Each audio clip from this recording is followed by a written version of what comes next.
Hi friends, welcome to Sam institute daily current affairs September 25, 2022 నాటి current అఫైర్స్ని discuss చేద్దాం.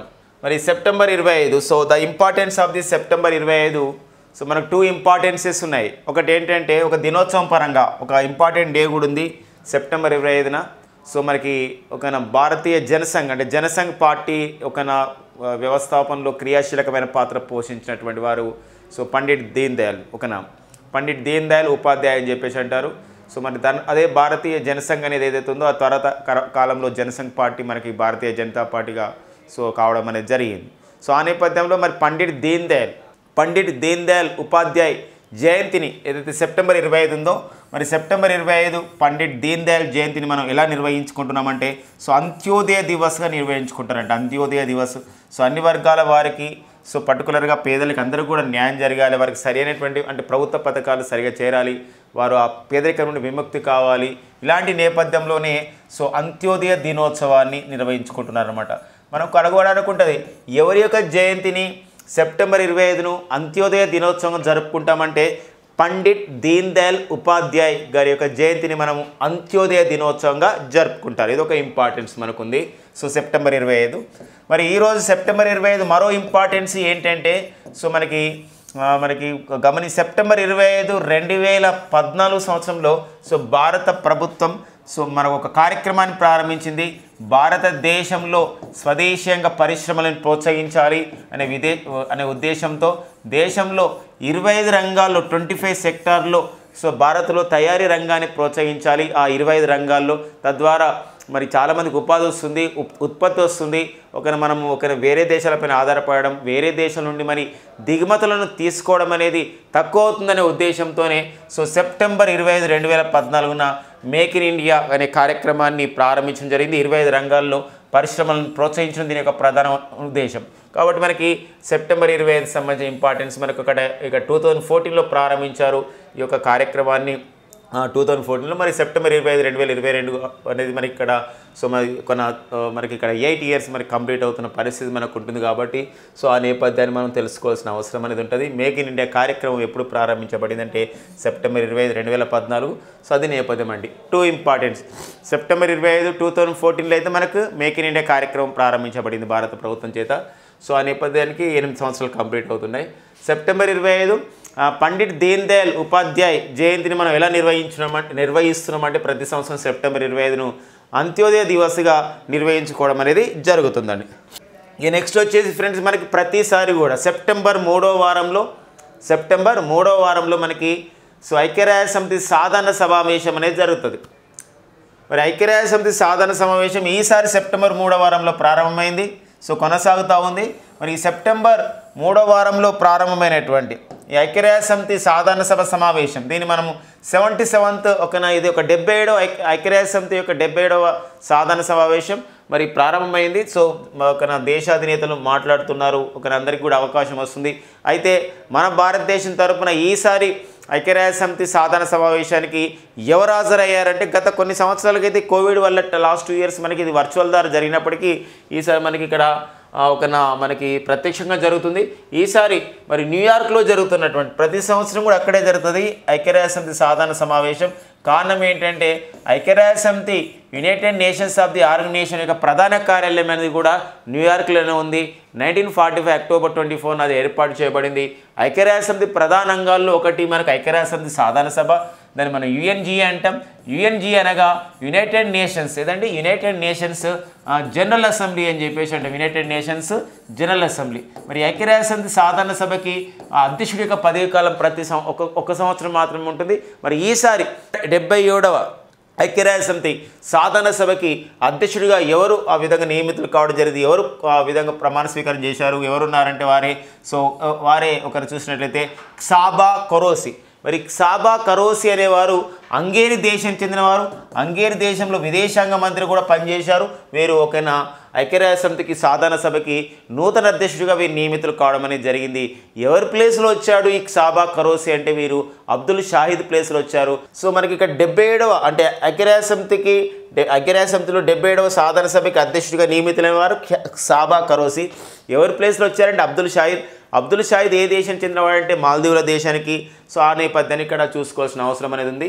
So మరి సాబా కరోసి గతంలో మరి అతను హంగేరి దేశంలో ఏ విధులు నిర్వహించారంటే హంగేరి విదేశాంగ మంత్రిగా కూడా వారు పనిచేయడం అనేది జరిగిందండి.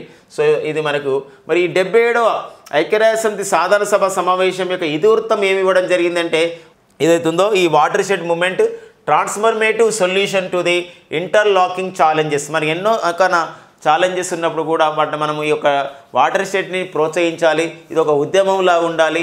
వాటర్ షెడ్ మూమెంట్ ద్వారా మనకి ఇక్కడ పర్టికులర్గా చూసినట్లయితే భూగర్భ జల సంపద పెరుగుతుంది. ఛాలెంజెస్ని ఫేస్ చేసుకుంటూ కూడా ఈ వాటర్ షెడ్ మూమెంట్ ముందుకు తీసుకెళ్లాలని ఒక ప్రధానమైన ఇతివృత్తంతో థీమ్తో 77వ ఐక్యరాజ్యసమితి సాధారణ సమావేశం అనేది జరుగుతూ ఉంది. Watershed moment transformative solution to interlocking challenges. అయితే మనకి ఇక్కడ గమనించాలి, గతంలో అయితే మన భారత ప్రధాని నరేంద్ర మోడీ యొక్క ఐక్యరాజ్యసమితి సాధారణ సమావేశంలో పాల్గొనడం జరిగింది. 2014లో అయితే ఐక్యరాజ్యసమితిలో సాధారణ సమావేశంలో భారత ప్రధాని నరేంద్ర మోడీ గారు హిందీ భాషలో కూడా ప్రసంగించారు. మరి ఐక్యరాజ్యసమితిలో అటల్ బిహారీ వాజ్పేయి గారి తర్వాత హిందీలో ప్రసంగించినటువంటి రెండో భారత ప్రధానిగా మనకి నరేంద్ర మోడీ గుర్తించబడ్డారు. అయితే మరో విషయం ఈసారి ఏంటంటే 77వ ఐక్యరాజ్యసమితి సాధారణ సమావేశానికి భారత్ తరపున ఎవరు హాజరు కావడం జరిగింది, ఎవరు పార్టిసిపేట్ చేయడం జరిగిందంటే సుబ్రహ్మణ్యం జయశంకర్ గారు పార్టిసిపేట్ చేయడం జరిగింది. సో ఎవరు జయశంకర్ అంటే కేంద్ర విదేశాంగ మంత్రి, ప్రస్తుతం మన భారత విదేశాంగ మంత్రి యూనియన్ ఎక్స్టర్నల్ అఫేర్స్ మినిస్టర్ అయినటువంటి సుబ్రహ్మణ్యం జయశంకర్ 77వ మరి ఐక్యరాజ్యసమితి సాధారణ సమావేశానికి హాజరు కావడం అనేది జరిగిందనమాట. అదొక నేపథ్యాన్ని చూసుకోవాల్సిన అవసరం ఉంది. ఇందులో ఇప్పటివరకు జరుగుతున్నటువంటి 77వ ఐక్యరాజ్యసమితి సాధారణ సమావేశంలో మనకి ప్రధానంగా ఇమాన్యుయల్ మేక్రాన్ గురించి మనం డిస్కస్ చేసుకోవాల్సిన అవసరం ఉంది. తను ఐక్యరాజ్యసమితిలో సాధారణ సభను ఉద్దేశించి మాట్లాడాడు. ఎవరు మరి ఇమాన్యుయల్ మేక్రాన్ అంటే ఫ్రాన్స్ దేశ అధ్యక్షుడు. వారు మాట్లాడుతూ ఇటీవల 22వ ఎస్సీఓ సమావేశం అనేది ఉజ్బెకిస్తాన్లోని సమర్కండ్లో జరిగినప్పుడు అక్కడ భారత ప్రధాని మాట్లాడినటువంటి కొన్ని సంబంధించినటువంటి వాటిని ఇక్కడ వారు చెప్పడం జరిగింది. ఎందుకోసం అంటే ఇది ఈ శతాబ్దం అనేది ఈ సంబంధించినటువంటి 21వ శతాబ్దం అనేది ఇది యుద్ధాలకు సమయం కాదు, సంప్రదింపుల ద్వారా చర్చల ద్వారా మనం శాంతి స్థాపన చేయాలి, అంతేగాని యుద్ధాలకు సమయం కాదు అని చెప్పేసి వ్లాదిమిర్ పుతిన్ అంటే రష్యా అధ్యక్షుడితో మాట్లాడేటువంటి విషయాన్ని ఇమాన్యుయల్ మేక్రాన్ ఇక్కడ మాట్లాడడం జరిగింది. కాబట్టి ఆ నేపథ్యాన్ని కూడా మనం చూసుకోవాల్సిన అవసరం ఉంది. ఎవరు ఇమాన్యుయల్ మేక్రాన్ అంటే తను ఫ్రాన్స్ దేశ అధ్యక్షుడు అనమాట. మరి సుబ్రహ్మణ్యం జయశంకర్ ఈ ఐక్యరాజ్యసమితి సాధారణ సభ సమావేశం సందర్భంగా G4 సంబంధించినటువంటి విదేశాంగ మంత్రుల సమావేశాన్ని కూడా హాజరు కావడం జరిగింది. ఏంటి మరి G4 అంటే గ్రూప్ ఆఫ్ 4 ఒక ఐక్యరాజ్యసమితి భద్రతా మండలిలో మరి ఒక శాశ్వత సభ్యదేశ హోదా గురించి వీటో అధికారం గురించి ప్రయత్నిస్తున్న దేశాల కూటమిని మనము ఏమంటున్నామంటే G4గా పిలుస్తాం, గ్రూప్ ఆఫ్ 4గా పిలుస్తాం. మరి ఆ G4 దేశాలు ఏవంటే ఇక్కడ Brazil, India, Germany, Japan. Brazil అండి. మరి ఇండియా అండ్ తర్వాత నెక్స్ట్ వచ్చేసి జర్మనీ అండ్ జపాన్. ఈ దేశాలను మనం ఇక్కడ ఏమంటున్నామంటే G4 దేశాలుగా పిలుస్తాం. ఈ మధ్య కాలంలో ఫ్రెండ్స్ మనం గమనించే ఉంటారు. మరి అమెరికా అధ్యక్షుడైతే ప్రకటించడం జరిగింది ఏమని అంటే ఇక్కడ ఐక్యరాజ్యసమితిలో సంబంధించిన వీటో అధికారం గురించి మరి ఇండియాని, జర్మనీ, జపాన్ వీటిని సపోర్ట్ చేస్తున్న సందర్భాన్ని కూడా ప్రకటించడం జరిగింది. కానీ మనకి ఇంకా ఇవ్వలేదు, కానీ త్వరలో ఇచ్చే అవకాశం అయితే మనం ఆశించవచ్చు. ఏదైనప్పటికీ కూడా G4 కూటమిలో దేశాలు ఏవి, G4 యొక్క కాన్సెప్ట్ ఏంది అడగవచ్చు అనమాట. ఐక్యరాజ్యసమితి భద్రతా మండలిలో ఇక్కడ వీటో అధికారం గురించి ప్రయత్నిస్తున్న దేశాల కూటమిని మనం ఏమంటామంటే G4 అని చెప్పేసి అంటామండి. అవి ఇండియా, బ్రెజిల్, జర్మనీ, జపాన్ దేశాలు. సంబంధించిన విదేశాంగ మంత్రుల సమావేశం జరగడం జరిగింది. దానికి మన భారత్ తరపున మన కేంద్ర విదేశాంగ మంత్రి అయినటువంటి సుబ్రహ్మణ్యం జయశంకర్ గారు హాజరు కావడం అనేది జరిగిందనమాట. ఇది మనకు ఒక ఇంపార్టెన్స్ అండి. మనకి 77వ ఐక్యరాజ్యసమితి సాధారణ సమావేశం గురించి మరి ఐక్యరాజ్యసమితి అంటే ఆల్రెడీ డిస్కస్ చేసాం. ఈ సమావేశం ఎప్పుడైనా న్యూయార్క్లో జరుగుతుంది. యుఎన్ఓ ప్రధాన కార్యాలయం కూడా న్యూయార్క్లో ఉంది. మరి యుఎన్ఓకి ప్రజెంట్ అయితే ప్రధాన కార్యదర్శిగా ఎవరు పనిచేస్తున్నారు? ఇతను రెండోసారి వరుసగా ఎన్నికయ్యాడు. అతనే ఆంటోనియో గుటెరెస్ అండి. ఐక్యరాజ్యసమితికి ప్రధాన కార్యదర్శిగా నియమితులైనటువంటి వారే ఇక్కడ ప్రజెంట్ పనిచేస్తున్న వారే, రెండోసారి కొనసాగుతున్న వారే పోర్చుగల్ దేశానికి చెందినటువంటి ఆంటోనియో గుటెరెస్ అండి. ఇక నెక్స్ట్ వచ్చేసి మనకి జర్మనీ అవార్డు అంటారు. జర్మనీ దేశంలో ఇచ్చే అవార్డు అండి. జర్మన్ దేశంలో పెన్ అనే ఒక సంస్థ ఈ అవార్డు ఇస్తుంది. అందుకే దీన్ని జర్మన్ పెన్ అవార్డుగా పిలుస్తాం. సో పెన్ అవార్డు కాబట్టి మనకు పెన్ అంటే మనకు రాసేది కాబట్టి ఇక్కడ ఇది సాహిత్యంలో ఇస్తారు. ఈ అవార్డుని 2022 సంవత్సరానికి ఎవరికి ఇచ్చారంటే భారతీయ మహిళా రచయిత్రి అయినటువంటి మీనా కందస్వామికి ఇచ్చారు. సో ఈ అవార్డుకు, ఈ జర్మనీ పెన్ అవార్డుకు మరొక పేరుంది, దాన్ని ఎర్మన్ కెస్టన్ ప్రైజ్ అంటారు. ఎర్మన్ కెస్టన్ ప్రైజ్. ఎర్మన్ కెస్టన్ ప్రైజ్ 2022 సంవత్సరానికి పొందిన వారు ఎవరంటే వారే ఇక్కడ మన భారతీయ మహిళ అయినటువంటి మీనా కందస్వామి. సో ఇది జర్మన్ పెన్ అవార్డుగా కూడా బాగా ప్రసిద్ధి చెందింది. వారు రాసినటువంటి ఒక పుస్తక రచన కాకుండా వారు చేసినటువంటి సాహిత్య సేవకు గాను, సాహిత్య రచనలకు గాను ఈ యొక్క ఎర్మన్ కెస్టన్ ప్రైజ్ లేదా జర్మన్ పెన్ అవార్డు అనేది ఇస్తారు.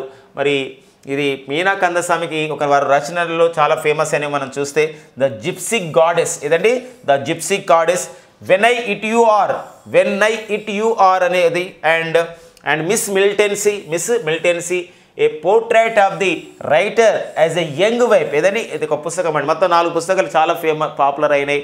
ఎవరి అంటే మీనా కందస్వామి రచనలో the gypsy goddess, when I it you or, Ms militancy and portrait of the writer as a young wife అని చెప్పేసి ఈ పుస్తక రచన గాను వాళ్ళకు అంటే వారికి పేరు వచ్చింది మీనా కందస్వామికి. వారు చేసినటువంటి ఈ లిటరేచర్, ఈ యొక్క సాహిత్య కృషికి గాను ఎర్మన్ కెస్టన్ ప్రైజ్ 2022 లేదా జర్మన్ పెన్ అవార్డు అనేది మీనా కందస్వామికి ఇవ్వడం జరిగిందండి. ఈ నెక్స్ట్ వచ్చేసి మనకి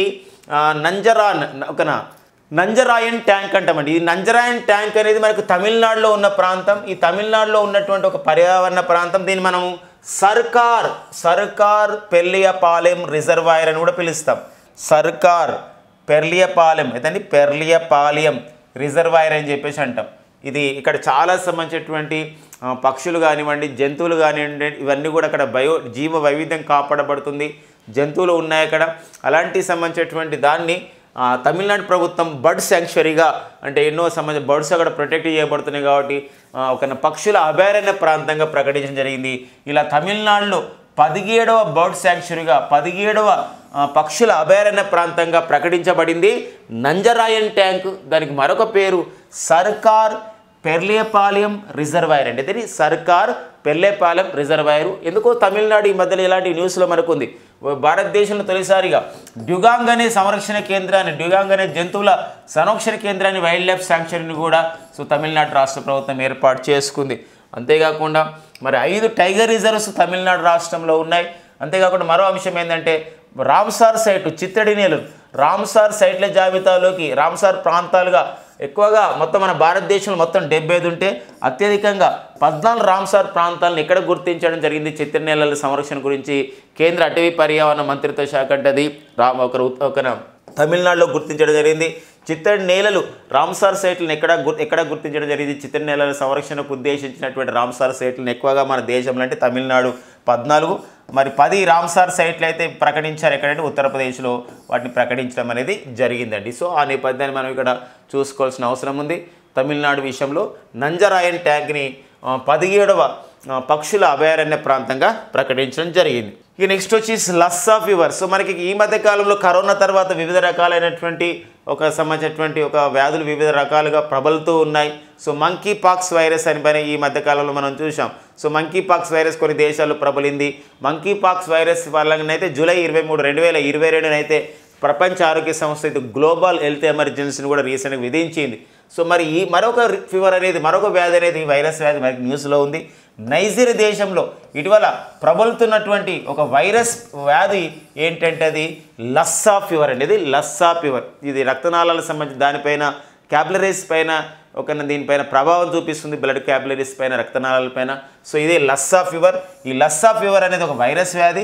ఇది ఇటీవల కాలంలో ఏ దేశంలో తొలిసారిగా ప్రబలినట్టు మనకి ఒక న్యూస్లో ఉందంటే నైజీరియా దేశంలో. ఏదైనా కొత్త వ్యాధి వచ్చినప్పుడు, వైరస్ వచ్చినప్పుడు లేదా వ్యాధులు వచ్చినప్పుడు అవి తొలిసారిగా ఏ దేశంలో ప్రబలుతున్నాయనేది క్వశ్చన్ మనకు అడుగుతున్న సందర్భం కాంపిటేటివ్ ఎగ్జామ్లో ఉంటుందండి. ఈ నెక్స్ట్ వచ్చేసి మనకి అండమాన్ నికోబార్ ఐలాండ్స్ ఎలా న్యూస్లో ఉంది ఫ్రెండ్స్. మనకి అండమాన్ నికోబార్ దీవులు సో ఎలా న్యూస్లో ఉంది అంటే భారత ప్రభుత్వం ప్రికాషనరీ డోసును ప్రవేశపెట్టింది.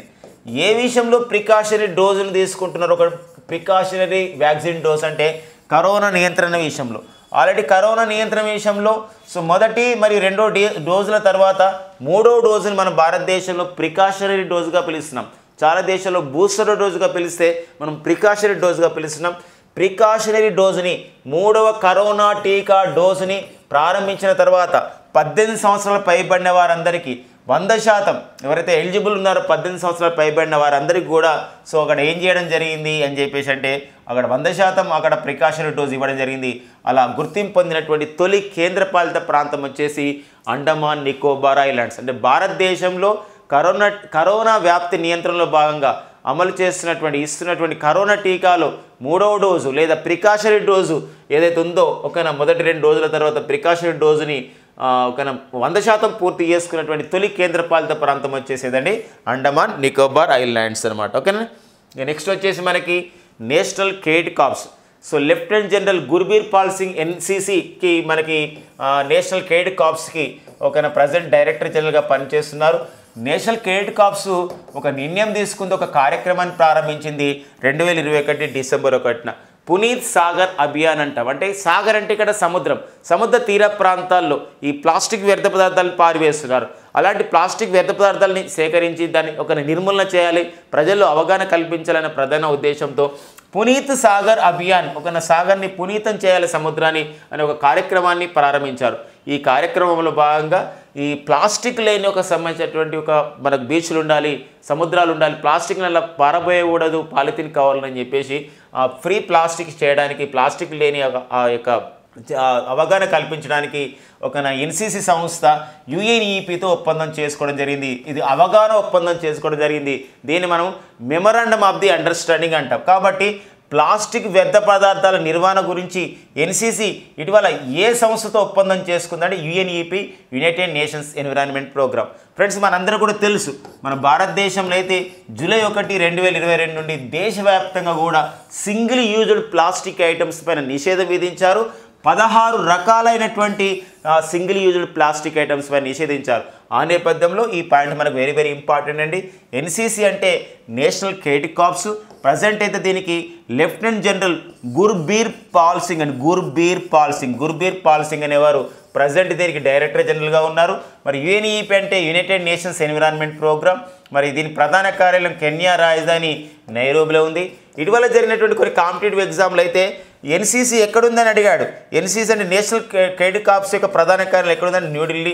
అదే UNEP united nations environment programme యొక్క ప్రధాన కార్యాలయం కెన్యా రాజధాని నైరోబిలో ఉంది. 1972 జూన్ 5న ఏర్పాటు చేయబడింది ఈ సంస్థ. అందుకే మనం జూన్ 5ను ప్రతి సంవత్సరం కూడా ప్రపంచ పర్యావరణ దినోత్సవంగా జరుపుకుంటున్నాం. సో ఇది మనకి 1972 జూన్ 5న ప్రపంచ పర్యావరణ సంస్థ కెన్యా రాజధాని నైరోబిగా ఏర్పాటు చేయబడింది. అందుకోసమే ప్రతి సంవత్సరం కూడా జూన్ 5ను ప్రపంచ పర్యావరణ దినోత్సవంగా మనం జరుపుకుంటామండి. సో ఆ నేపథ్యాన్ని కూడా చూసుకోవాల్సిన అవసరం ఉంటుంది. ఈ నెక్స్ట్ వచ్చేసి డాక్టర్ ఎం శ్రీనివాస్. సో వీరు ఒక పదవిలో నియమించబడ్డారు. సో మన కేంద్ర మంత్రిమండలి కేంద్ర నియామకాల క్యాబినెట్ అంటాం. అంటే నియామకం చేయడానికి మనకి క్యాబినెట్ కమిటీ అండ్ అపాయింట్మెంట్స్ అని చెప్పేసి అంటాం. క్యాబినెట్ కమిటీ అండ్ అపాయింట్మెంట్స్ అంటే నరేంద్ర మోడీ నేతృత్వంలో, భారత ప్రధాని నరేంద్ర మోడీ గారి నేతృత్వంలో ఇది జరుగుతుంది ఈ యొక్క నియామకాలు. అలాంటి మరి క్యాబినెట్ కమిటీ అనేది అంటే అపాయింట్మెంట్ కమిటీ అంది క్యాబినెట్ అంటాం, లేదా క్యాబినెట్ కమిటీ అండ్ అపాయింట్మెంట్స్. ఈ యొక్క అపాయింట్మెంట్ కమిటీ అంది క్యాబినెట్ ఏదైతే ఉందో కేంద్ర ప్రభుత్వంలో వివిధ పదవులని ఆ విధంగా అపాయింట్మెంట్ చేయడానికి ఈ పదవిలో అంటే ఎయిమ్స్ అంటారు. న్యూఢిల్లీలో ఉన్నటువంటి ఒక గొప్ప సంస్థ ఎయిమ్స్. ఇది ఇటీవల కాలంలో వివిధ రాష్ట్రాల్లో కూడా ఏర్పాటు చేశారు. ఇప్పుడు మనకి ఆంధ్రప్రదేశ్లో అయితే మంగళగిరిలో ఎయిమ్స్ ఉంది. మన తెలంగాణ రాష్ట్రంలో అయితే మనకి యాదాద్రి భువనగిరి జిల్లా బీబీ నగర్లో కూడా మనకి ఎయిమ్స్ని ఏర్పాటు చేయడం జరిగింది. అయితే అన్నిటికన్నా పెద్ద ఎయిమ్స్ అంటే న్యూఢిల్లీలో ఉంది. All India institute of the medical sciences అని పిలుస్తాం ఎయిమ్స్ని. మరి ఈ ఎయిమ్స్కి డైరెక్టర్గా రణదీప్ గులేరియా ప్రజెంట్ పనిచేస్తున్నారు. అయితే రణదీప్ గులేరియా సో అతి త్వరలో తన పదవి విరమణ చేయబోతున్నారు, తన రిటైర్మెంట్ కాబోతున్నారు. కాబట్టి ముందస్తుగానే రణదీప్ గులేరియా స్థానంలో త్వరలో రిటైర్మెంట్ కాబోతున్నటువంటి ఎయిమ్స్ డైరెక్టర్ రణదీప్ గులేరియా స్థానంలో సో మరి వీరు రిటైర్మెంట్ అయిన తర్వాత కొత్త డైరెక్టర్గా ఎవరు నియమితులు కాబోతున్నారంటే డాక్టర్ ఎం శ్రీనివాస్ అండి. డాక్టర్ ఎం శ్రీనివాస్ అదే మనకు అపాయింట్మెంట్స్ విషయంలో ఇంపార్టెంట్ అండి. డాక్టర్ రాజీవ్ బెహల్ అండి, వెరీ వెరీ ఇంపార్టెంట్ అపాయింట్మెంట్ అండి. భారతదేశంలో సో ఈ మెడికల్ రీసెర్చ్ పైన వీటిపైన కూడా మొత్తం కూడా వైద్య సంబంధించినటువంటి పరిశోధన పైన క్రియాశీలకంగా పనిచేస్తున్న సంస్థ. దేశవ్యాప్తంగా 17 పరిశోధన సంస్థలు కలిగి ఉన్న సంస్థ ఐసీఎంఆర్.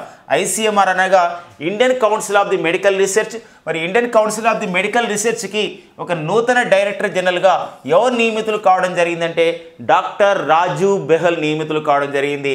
సో ఎవరి స్థానంలో అంటే గతంలో ఈ పదవిలో పనిచేసిన వారు బలరాం భార్గవ అండి. ఎవరండి? బలరాం భార్గవ. మరి ఈ కరోనా సమయ లాక్డౌన్ టైంలో కానివ్వండి, మన దేశంలో స్వదేశీయంగా టీకాల అభివృద్ధిలో కూడా విశేషమైన కృషి చేసినటువంటి గొప్ప శాస్త్రవేత్తగా మరి డాక్టర్ బలరాం భార్గవ్ గుర్తించబడ్డారు. వీరు గతంలో పనిచేశారు ICMR డైరెక్టర్ జనరల్గా. వీరి స్థానంలో ఇప్పుడు ICMR డైరెక్టర్ జనరల్గా వచ్చిన వారు ఎవరంటే రాజు బెహల్ అనేది Raju Behal. Friends, very very important information మీకు గుర్తుపెట్టుకోండి. DRDO, CSIR, ISRO, తర్వాత మనకి దీనిలో ICMR ఈ సంస్థల డైరెక్టర్స్ అందరూ కూడా ఇప్పుడు ప్రజెంట్ కొత్త వాళ్ళే మనకు ఉన్నారు. DRDOకి అయితే మనకు సమీర్ వి కామత్ కొత్తగా చైర్మన్ వచ్చారు. CSIRకి అయితే కొత్త డైరెక్టర్ జనరల్గా ఒక నల్లతంబి కలేసరి వచ్చారు. ISROకి అయితే కొత్త చైర్మన్గా సోమనాథ్ పనిచేస్తున్నారు. ICMRకి కొత్త డైరెక్టర్ జనరల్గా రాజు బెహల్ అనేవారు నియమితులు కావడం అనేది జరిగింది. నెక్స్ట్ వచ్చేసి దిలీప్ అస్బే అండి. సో ఎవరు దిలీప్ అస్బే అంటే నేషనల్ పేమెంట్ కార్పొరేషన్ ఆఫ్ ఇండియాకి కొత్త MDగా CEOగా నియమితులయ్యారు. అంటే కొత్త MD CEOగా మరో 5 సంవత్సరాలని వీరి పదవి కాలాన్ని కేంద్ర ప్రభుత్వం పొడిగించడం జరిగింది. అంటే 2018 నుండి వీరే పనిచేస్తున్నారు Dilip Asbe. National payments corporation of India మన భారతదేశంలో భీమ్ లాంటి యాప్లు అంటే భారత్ ఇంటర్ఫేస్ ఫర్ మనీ అనే దాన్ని, UPI అంటే యూనిఫైడ్ పేమెంట్ ఇంటర్ఫేస్ ఇలాంటి నగదు రహిత లావాదేవీలలో విశేషంగా కృషి చేసిన సంస్థ NPCI అని చెప్పొచ్చు అనమాట. సో మరి ఎలాంటి NPCI సంస్థ, అంతేకాకుండా ప్రధానమంత్రి జన్ధన్ యోజన ఖాతాదారులకు ఇచ్చే ఈ రూపే అనే ATM కార్డ్, డెబిట్ కార్డు తయారీలో కూడా విశేషమైన కృషి చేసిన సంస్థ national payments corporation of India. ఇలాంటి నేషనల్ పేమెంట్ కార్పొరేషన్ ఆఫ్ ఇండియాకి MD CEOగా పనిచేస్తున్నటువంటి దిలీప్ అస్బే యొక్క పదవి కాలాన్ని మరో 5 ఇయర్స్ని పొడిగించడం జరిగింది కేంద్ర ప్రభుత్వం. కాబట్టి ఆ పొడిగింపు మనకు ఇంపార్టెన్స్గా ఉంటుంది. దిలీప్ అస్బే ఒక నేషనల్ పేమెంట్స్ కార్పొరేషన్ ఆఫ్ ఇండియాకి ఒక MD మరియు CEOగా మరో 5 సంవత్సరాలు పనిచేయబోతున్నారు. దిలీప్ టర్కీ అండి. ఈ దిలీప్ టర్కీ ఎవరంటే మన భారతదేశంలో పేరొందినటువంటి హాకీ క్రీడాకారుడు. సో ఎన్నో అంటే భారత హాకీ టీం విజయ సోపానాల్లో విజయం సాధించడంలో కీలక పాత్ర వహించడం జరిగింది. ఎన్నో అవార్డులు సొంతం చేసుకున్నారు. మరి దిలీప్ టర్కీ ఇలా ఒక హాకీ ఇండియా భారత హాకీ సంఘానికి అధ్యక్షుడు కావడం అనేది జరిగింది. కాబట్టి హాకీ ఇండియాకు HI అంటే హాకీ ఇండియాకు భారత హాకీ సంఘానికి నూతన అధ్యక్షుడు ఎవరిని నియమితులు కావడం జరిగిందంటే Dilip Turkey. Persons in the న్యూస్లో ఇంపార్టెంట్ అండి. సో ఫ్రెండ్స్, ఇవ్వండి మనకి సెప్టెంబర్ 25, 2022 నాటి ఉన్నటువంటి ముఖ్యమైన ఎగ్జామ్ ఓరియంటెడ్ కరెంట్ అఫైర్స్ అండి. Thank you friends and all the best.